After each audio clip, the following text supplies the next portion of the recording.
You have to think in terms of a tribal Bedouin society. What is the worst thing that could happen to somebody? It is not death. It is shame. And so I'm sure that in his own mind, the idea of being shamed was probably very important. And think of the double loss of face. You know, he's going to lose face, he's going to be shamed in front of his people, and he's going to be shamed in front of Allah who gave him that message. One of the drawing features to me as a non-Muslim who came from just a very diverse background was his humility and his humanness. Kevin James is a supervising fire marshal in Brooklyn, New York, who converted to Islam as a young man. I felt a kinship to him also personally, and there's probably about 1 billion Muslims who would say the same thing personal, this personal kinship that they feel with him.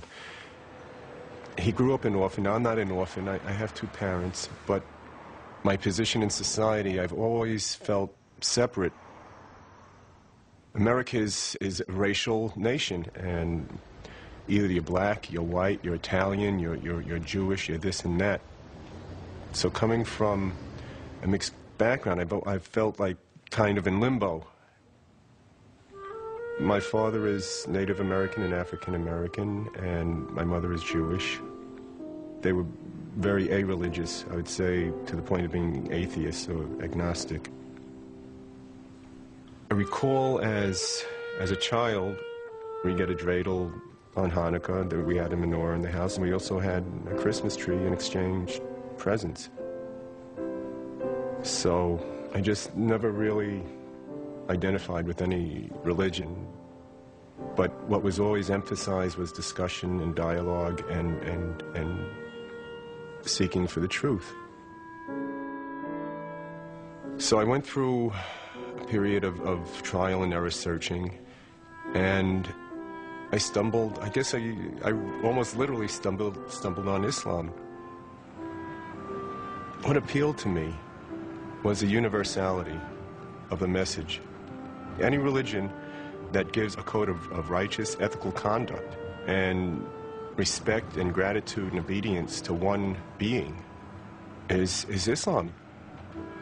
So here is a book, the Holy Quran, that validates other religions, the diversity of mankind, and it puts the onus of salvation on the believer. The Quran teaches you that the saving of one life is as if you saved all of humanity. And that's one of the reasons why I became a firefighter.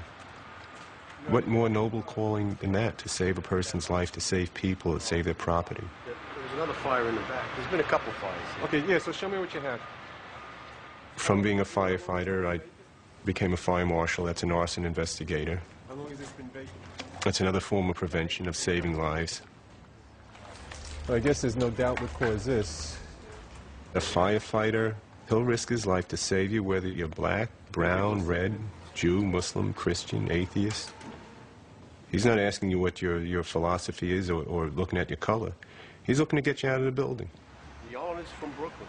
That's why many people say that firefighting is a calling, because of that self-sacrifice, the willingness to just put others before yourself. To be a good Muslim, you serve people.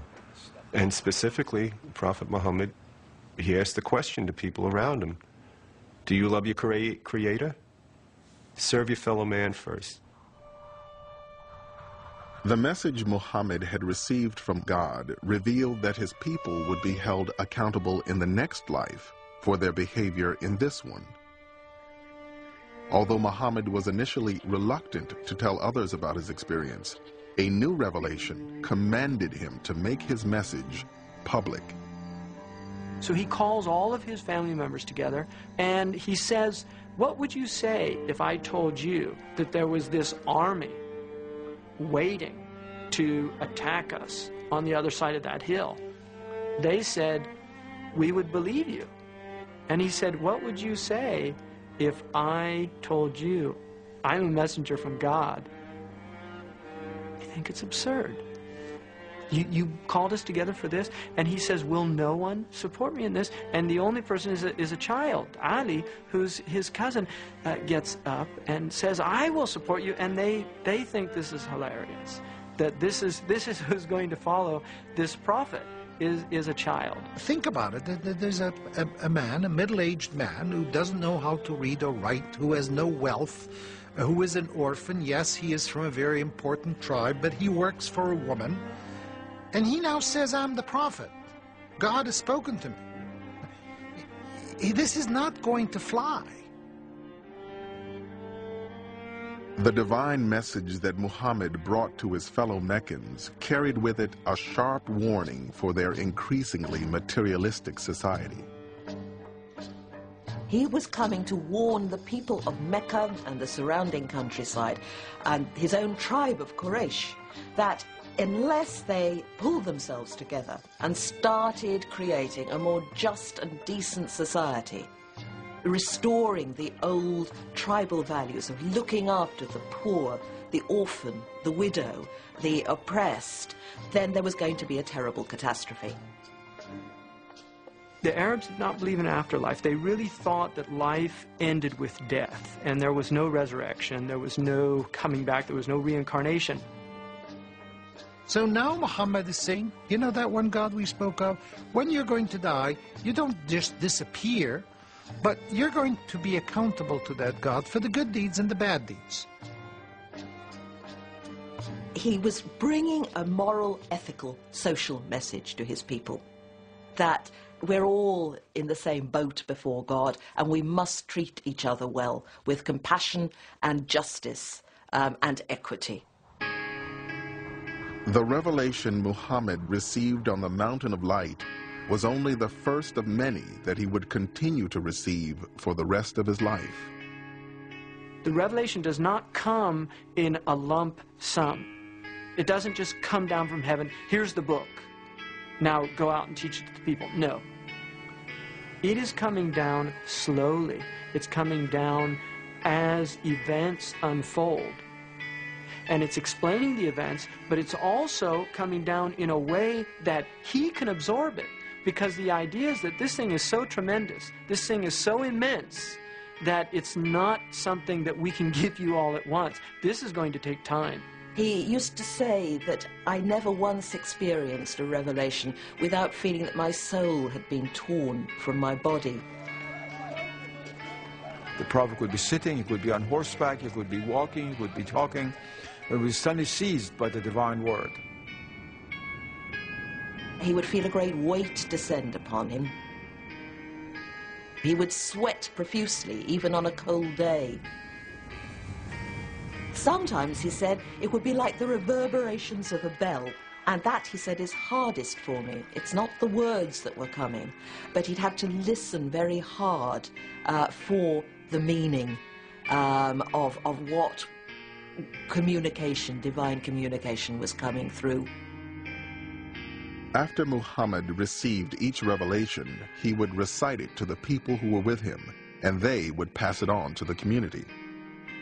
When the prophet, who did not know how to read and write, started revealing the words of the Quran, they acquired credibility because of the very nature of the words spoken. People would look at it and say, my goodness, this cannot be the words of a man. He could not have made this up. بسم الله الرحمن الرحيم يا أيها الذين آمنوا اتقوا الله حق تقاته ولا تموتن إلا وأنتم مسلمون واعتصموا بحبل الله جميعا ولا تفرقوا واذكروا نعمة الله عليكم. The Quran is the most extraordinarily beautiful discourse. It doesn't come over in translation, but the Arabic is extraordinary. When the first Muslims heard the Quran, many of them were converted to the Prophet's message, not necessarily because of its content, but because of its beauty.